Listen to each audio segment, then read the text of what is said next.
Good morning or afternoon. We're in chapter 23, title and risk of loss. And like I mentioned on Canvas, I don't want you guys reading this chapter. You don't need to. I'm going to explain the concept that you need to know. So, right off the bat, there's an issue with sale of goods when they get transported in some fashion. If somebody comes in and buys something from a retailer, it's obvious the title passes when the money changes hands, pretty much. But when it's shipped, it can be different, and there's some other situations that come up. So, if title is passing by a document of title, which you now know is a warehouse receipt or bill of lading, if that's how it's passing, then when that document of title changes hands, one to the other, title's passed at that point. That one's pretty easy. In cases in which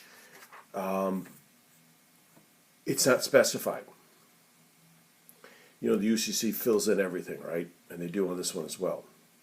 So the first question is, when the party specified, buyer and seller, it is wherever they say it is, whether it passes as soon as the seller puts on the dock, or all the way around to when the buyer receives it. It depends, and you can specify any way you want, as long as the parties agree.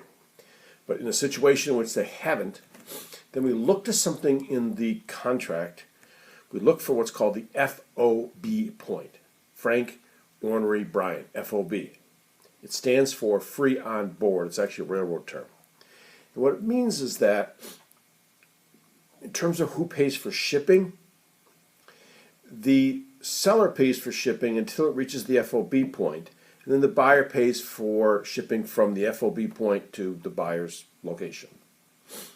And again, the FOB point could be seller's dock, could be buyer's front door, it could be Chicago. I mean, it doesn't matter where it is. And if nothing else is specified in the contract, then that's where title changes hands, at the FOB point. So let's say we don't have an FOB point, and we don't have a specification. It's a delivery, and there's no documented title. So it leaves us with, what is it then? Well, the UCC fills in that term and says, if all that's the case, we'll tell you where it is. It's title transfers as soon as the seller gets rid of it, puts it on the dock, ready to be transported. Then the FOB point is there, and the title changes hands right there. So that's it in terms of when title changes.